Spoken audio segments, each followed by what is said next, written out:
খন্দকার বাড়িতে ওয়ালিমার আয়োজন চলছে ধুমছে। তুলি টুসি ইসমার সামনে বসে আছে। তামান্নার ছেলে মেয়েরা হুড়মুড় করে বাড়ি ঢুকেই ইসমার তালাশ করা শুরু করেছে। তারা মায়ের কাছ থেকে শুনেছে এবারের মামি খুব ভালো, আগেরটা ভালো ছিল না, সবাইকে কষ্ট দিয়ে চলে গেছে। তামান্না পেশায় একজন ডক্টর, ভালো ভালো সার্জারিতে অংশগ্রহণ করে। তামান্নার স্বামী ইঞ্জিনিয়ার মেজর ওসামা ফোনে কথা বলতে বলতে বাইরে থেকে ভেতরে মাত্রই প্রবেশ করলো। অমনি এক একজন ডেকে উঠলো, এই কালো মামা, এদিকে আসো। এই কালো মামা, মামি কিন্তু আমাদের পছন্দ হয়েছে। এই কালো মামা, আমরা আজ মামিকে নিয়ে যাব। তামান্নার ছেলে মেয়েরা কালো মামা ডাকে মেজরকে। মেজর বিড়বিড় করে বলল, খাতুনের সামনে ইজ্জত রফা দফা। তুলি ইসমার চুল ঠিক করে শাড়ির আঁচল মাথায় দিয়ে দিল। তারপর মিষ্টি হেসে টুসির দিকে তাকিয়ে বলল, ভাবিকে মাশাআল্লাহ অনেক সুন্দর লাগছে, তাই না রে? তুলি টুসি ঠোঁট চেপে হেসে হাতের ইশারায় ভাইকে দেখালো। মেজর গাঢ় দৃষ্টি দিয়ে রেখেছে তার বধূর দিকে। ইসমাকে একদম মিষ্টি পরীর মতো দেখাচ্ছে। মেজর তাকাতে তাকাতে নিজের ঘরে গেল। শেষ মাথায় গিয়ে পেছনে ফিরে আবারও তাকালো। ঠোঁট দিয়ে বের হয়েছে একটি মাত্র শব্দ, মাশাআল্লাহ। ড্রয়িং রুমে তামান্নার বাচ্চারা আর তুলি টুসি হাসতে হাসতে একজন আরেকজনের ওপর ঢলে পড়ছে। তারা ব্ল্যাক ডায়মন্ডকে এমন বোকা কাজ করতে কখনো দেখেনি। তামান্না বেশিরভাগ সময় ওসামাকে ব্ল্যাক ডায়মন্ড বলে, মালিহা খানম বলে কালো মানিক। মালিহা আর মানজিয়া দুই বোন ইসমার মায়ের সাথে রাগারাগি করছে। ইসমার মা সকাল থেকেই নাস্তা করার পর থেকেই একটার পর একটা কাজ করেই যাচ্ছে। কর্মী মানুষ, বাড়িতে সারাদিন কাজ করেছে, এখানে হাত গুটিয়ে বসে থাকতে ভালো লাগে না। তাই হাঁটাহাঁটি করে কাজ করতে নিলেই ইসমার দুইজন শাশুড়ি খেপে যায়। তাহিয়া খাতুন এই জীবনে অনেক মানুষ দেখেছে, ভালো মানুষ দেখেছে, খারাপ মানুষও দেখেছে, কিন্তু খন্দকার পরিবারের মতো এমন পরিবার আর দেখেনি।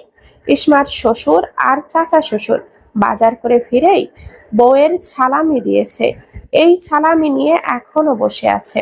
তাই ননদ দুজন বলল, ভাবি অনেকক্ষণ হয়েছে বসে আছেন, ভাইয়া এসেছে, যদি কিছু লাগে আপনি রুমে যান, মেহমান আসলে আমরা ডেকে দিব আপনাকে, আর টাকাগুলোও রেখে আসুন। ইসমা উঠে রুমে চলে গেল। মেজর কথা বলছে ফোনে, ক্যাপ্টেন আর কত দূর? ওপাশ থেকে উত্তর আসলো, স্যার আমার দোষ নেই, লামিয়া 2 ঘন্টা সেজে গুজে দেরি করে ফেলেছে। আচ্ছা সমস্যা নেই, তাড়াতাড়ি আসো ক্যাপ্টেন। জি স্যার, আসছি। ইসমা ভারী শাড়িতে পা বেজে উষ্ঠা খেয়ে পড়েছে মেজরের পিঠের ওপর। কানে ফোন চেপেই উসামা খন্দকার হাত পেছনে নিয়ে সযত্নে ধরে ফেলল কাঙ্ক্ষিত রমণীকে। ইসমার বুক কাঁপছে, কেমন বোকার মতো কাজ করে ফেললো। হাঁটার গতি ঠিক ছিল, তবে এখানে এসে এমন হলো কি করে? দরজার পাশে হাসির আওয়াজ আসছে। মেজর বুঝে গেছে এই কাজ বাড়ির লয় লস্করদের। তামান্নার ছোট মেয়েটাকে বড় কেউ শিখিয়ে দিয়েছে মামিকে মামার উপরে ধাক্কা দিয়ে ফেলে দিতে। বাচ্চাটা আস্তে করে ধাক্কা দিয়ে এই দেশে আর নাই, গুম হয়ে গেছে সাথে সাথে। কখন আসলো কখন গেল দেখাই গেল না। ওদের ফুসুর ফুসুর শুনে ইসমা বিষয়টা ধরতে পেরেছে। মেজর ইসমার হাতটা ধরে খাটে বসিয়ে দরজায় গিয়ে দাঁড়িয়ে চোখ পাকিয়ে বলল, এখান থেকে যাবে নাকি মুখের উপরে দরজা লাগিয়ে দিব? তুলি টুসি দুই বোন ভাইকে দেখেই দৌড়। এই দুই বোন ভাইকে যথেষ্ট সম্মান করে, কিন্তু বোনের ছেলে মেয়েদের তালে পড়ে তাদের সাথে দুষ্টুমিতে মেতে উঠেছে। মালিহা খানম এদিক দিয়েই যাচ্ছিল। বিচ্ছু বাহিনীকে একজোট হয়ে ছেলের দরজার সামনে দেখে বললেন, এই তোরা আমার কালো মানিকের পেছনে পড়ে আছিস কেন? দুষ্টু একটা বলে উঠল, তোমার কালো মানিককে বলো মামিকে আমাদের কাছে ছেড়ে দিতে। তোরা মামিকে দিয়ে কি করবি? আমাদের বাড়িতে নিয়ে যাব? নিজেরাই তো এই বাড়িতে পড়ে থাকিস, আবার আমার বৌমাকে নিয়ে যাবি? ওফ নানু, বিরক্ত করো না তো, সরো। মালিহা খানম কান ধরে সবগুলোকে নিয়ে গেলেন।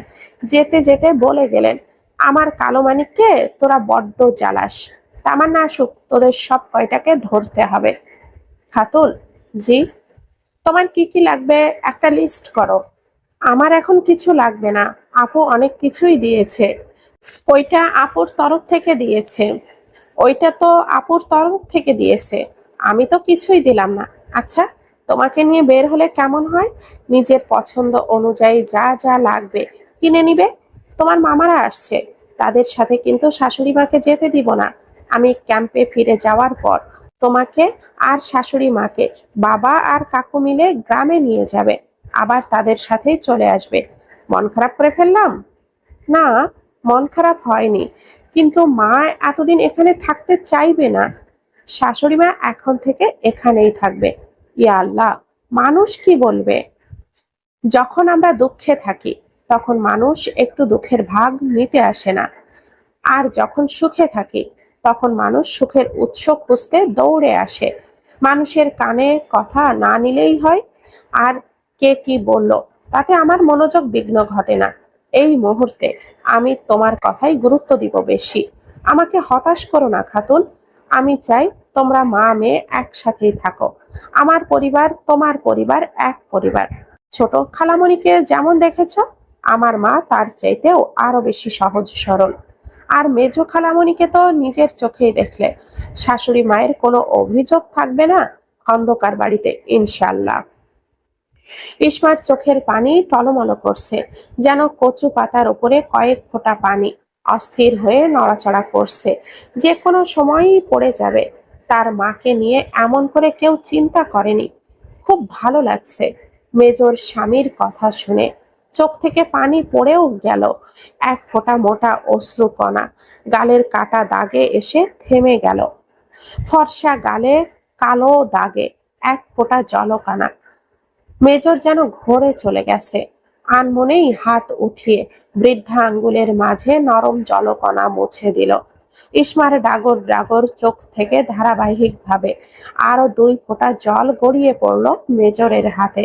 উসামা খন্দকার নিচু হয়ে বসে পুরো মুখটা স্ক্যান করে চোখটা বন্ধ করে ফেলল। কেমন নতুন নতুন অনুভূতির সঞ্চার হচ্ছে। এই খাতুন তার কাঠখোট্টা জীবনে যুক্ত হয়ে নতুন নতুন কিছু যুক্ত করেছে। মেজর ভেসে যাচ্ছে অল্প সময়ের এক পবিত্র বন্ধনে আবদ্ধ হয়ে। কেন কাঁদছো খাতুন? আপনাকে ধন্যবাদ। ধন্যবাদ কেন? আমার মা আমার সাথে থাকলে আমার খুব ভালো লাগবে। মা দূরে থাকলে আমার চিন্তা হতো আগের মতো। শাশুড়ি তো মায়ের মতোই হয়, তাই না? তোমার মা আমার শাশুড়ি হয়, আর আমার মাও হয়। আমার মা তোমার মা হলে তোমার মা আমারও মা। তোমার মাকে আমার মা হতে দিবে না? ইসমা হেসে ফেলল, চোখে তখনও পানি। এদিকে মেজরের অবস্থা শোচনীয়। নতুন খাতুনের ঘোলাটে চোখে ঠোঁটে হাসছে। কি সুন্দর লাগছে গায়ের শাড়ি গহনা জড়িয়ে। এভাবে হেসে উসামা খন্দকারকে ঢোক গিলিয়ে দিল। এই নমনীয় কোমলমতি স্নিগ্ধ সুশ্রী মুখশ্রীর খাতুন মেজরের ভেতরের সব ওলট পালট করে দিচ্ছে একটু একটু করে। মেজরও গা ভাসিয়ে দিচ্ছে সেই স্রোতে। মেজর নিজেও জানে না এই স্রোতে ভাসতে ভাসতে সে পৌঁছে যাবে সুখের ঠিকানায়। যেই সুখ সে প্রথম কাতারে পায়নি, তা সে পেয়ে যাবে এই ইসমা খাতুনের মাধ্যমে। ক্যাপ্টেন রিয়াদ তার স্ত্রী লামিয়াকে নিয়ে ঢাকা গোপীবাগ এসেছে। লামিয়া ছটফট করছে, কখন মেজরের বউ দেখবে। খন্দকার বাড়িতে ঢুকেই তুলি টুসিকে ধরে ইসমার কাছে পৌঁছে গেল। ইসমার সাথে সাক্ষাৎ করে মালিহা খানমের কাছে কত প্রশংসা করলো। মানজিয়া খানম বললেন, লামিয়া, আমাদের আসমানের বউ কেমন দেখলে? খন্দকার পরিবারের কেউ কেউ মেজর উসমাকে আসমান বলে। আর মাজেদা বলল, এই লামিয়া, আমার পছন্দ কেমন? আসমানের বউ আমার পূর্ব পরিচিত, আর মেয়েটার মুখে যেমন মায়া ব্যবহারও তেমন অত্যাধিক সুন্দর। লামিয়া গদগদ হয়ে বলল, ভাইয়ার জীবনে এতদিনে পারফেক্ট একটা সঙ্গী এসেছে। দাওয়াতি মেহমান একে একে সবাই আসতে লাগলো। আর্মির অফিসার, জেনারেল, কর্নেল, সেনাবাহিনীর সদস্য, এমন কিছু কিছু গণ্যমান্য লোক, তাদের জন্য আলাদা ব্যবস্থা করা হয়েছে। সবাই নতুন বধূর জন্য ভালো ভালো গিফট এনেছে। মাঠ ময়দান পাহাড় জঙ্গল ছেড়ে হঠাৎ মেজর উসামার বিয়ের ওয়ালিমায় হাজির হয়ে তাদেরও খুব আনন্দ লাগছে। মোশাররফ খন্দকার হলো উসামার বাবা, মোবারক খন্দকার উসামার চাচা। তারা সবাই চাচাকে কাকু বলে। ইসমার দুজন মামা, উসামার বাবা, চাচা, দোলা ভাই বা আর আর্মির মেহমান সবাই একসাথে খেয়েছে। ক্যাপ্টেন রিয়াদও তাদের সাথেই বসেছে। সময়টা এখন বিকাল। একে একে সব মেহমানরা চলে গেছে। তাহিয়া খাতুনের ভাইরাও চলে গেছে। মালিয়া, মানজিয়া, দুই বোন রিয়াদ আর তামান্নাকে রাতের খাবার দিয়েছে। ওসামা তাদেরকে রাস্তায় এগিয়ে দিয়ে ড্রয়িং রুমে ঢুকতেই কানে বিষাক্ত কথা হানা দিল। তামান্নার খালা শাশুড়ি পান মুখে দিয়ে সমান তালে কটাক্ষ করে যাচ্ছে। ইসমা খন্দকার পরিবারের বউ হয়ে আসার যোগ্য না।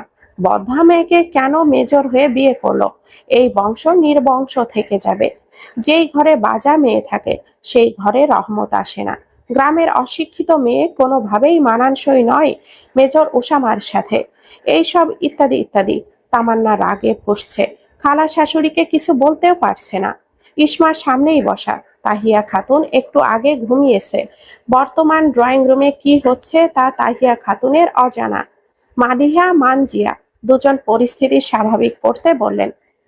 আমরা আসমানের জন্য ভালো মন মানসিকতা এবং উদারতাপূর্ণ একজন মেয়ে চেয়েছিলাম। তখনই মাজেদা ইসমার সম্পর্কে আমাদেরকে জানায়। আসমানকে নিয়ে আমরা ইসমাকে দেখতে যাই। পছন্দ হয়ে যায়। আলহামদুলিল্লাহ, আমার ছেলের সুখে থাকাটা জরুরি। আল্লাহ বাচ্চা দিলে ইনশাল্লাহ হবে, আর না দিলে আল্লাহর উপরে কোনো অভিযোগ নেই। মানজিয়া খানম বললেন, বাচ্চা না হওয়াতে ইসমার দোষ কোথায়? এখন চিকিৎসা প্রযুক্তি ভালো উন্নত হয়েছে। আমরা ভালো চিকিৎসা করাবো। এরপরও যদি ফলাফল শূন্য হয় তবে কোনো বাচ্চা অ্যাডাপ্টও করা যাবে। ওরা দুজন সুখে সংসার করতে পারলেই আমরা খুশি। কত পরিবারে বাচ্চা কাচ্চা থাকা সত্ত্বেও অশান্তি লেগে থাকে। আমরা অশান্তিকে ভয় পাই। ইসমার গর্ভে খন্দকার পরিবারের বংশ আসলে আসবে, না আসলে নাই। এতে ইসমার কোনো দোষ নেই। আমরা কখনোই মূর্খদের মতো এই যুগে এসেও অপবাদ দিতে পারি না। মা খালার ওপরে গিয়ে তামান্না আর কিছুই বলেনি। মেজর দরজায় দাঁড়িয়েছিল। এক পলক নিক্ষেপ করলো নিচের দিকে তাকিয়ে থাকা ইসমা খাতুনের দিকে। তারপর পা বাড়িয়ে সিঙ্গেল সোফায় বসতে বসতে রাশভারী গলায় বলল, এনিফা, এলিসা, তোমরা বড়দের মাঝে কি করো? নানুর রুমে গিয়ে বসো। এহসান, একরাম, তোমরা নানা ভাইয়ের রুমে যাও। এরা হলো তামান্নার ছেলে মেয়ে। বড়দের মাঝে বসে কথা শুনছিল।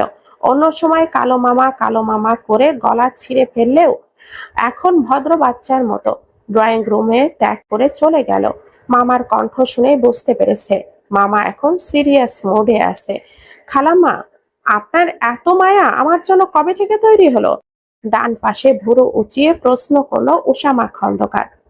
তোমার জন্য সত্যি আমার মায়া হচ্ছে।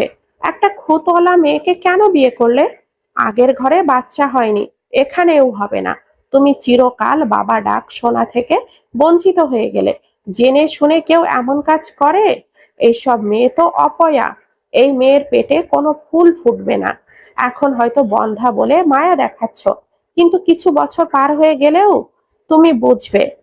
কিছু বছর কেন, আমার হায়াত যদি উপরওয়ালা 200 বছরও দেন তারপরও আমি এক বিন্দু আফসোস করব না ইসমা খাতুনকে নিজের সহধর্মিণী হিসাবে পেয়ে।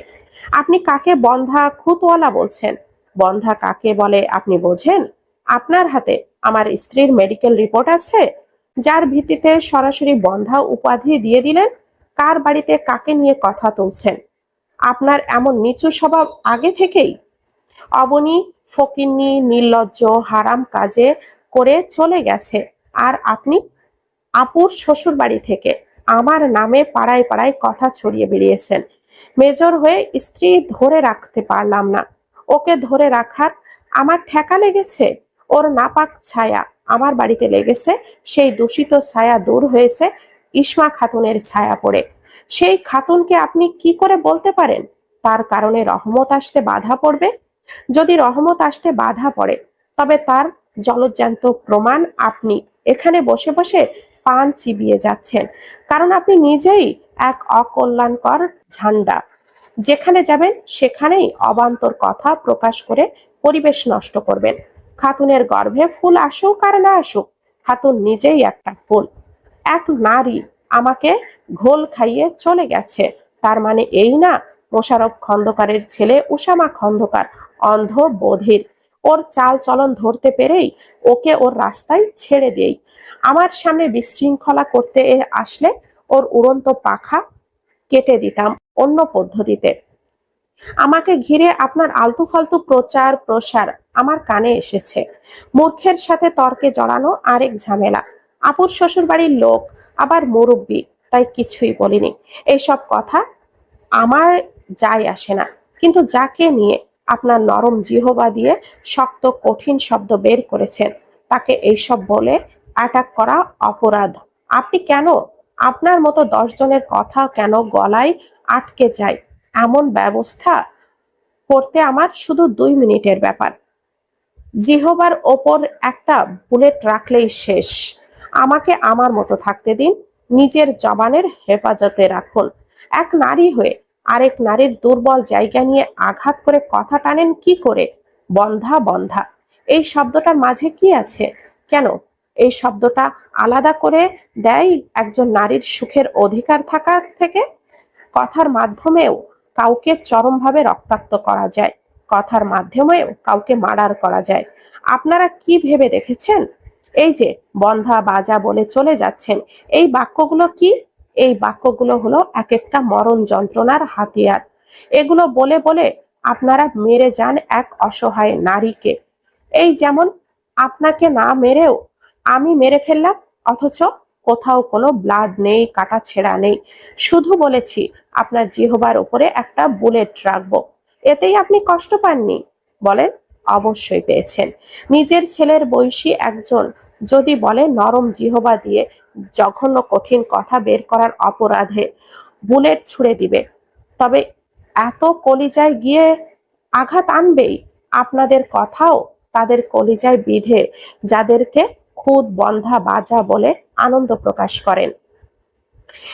সেই সমাজে আমি থুতু ফেলি যেই সমাজ একজন অবলা নারীকে বন্ধাত্বের কারণে ধুকে ধুকে মরতে হয়, যেই সমাজে কোনো নারীকে সাধারণ প্রাণীও মনে করা হয় না, যেই সমাজ কি বলে, সেই সমাজ কি বলল কি করলো তা নিয়ে আমার আসে যায় না। কেউ সম্মান পাওয়ার জন্য এটাই যথেষ্ট, সে একজন মানুষ। খন্দকার পরিবারের নির্বংশ থাকুক, লেজ কাটা থাকুক, তাতে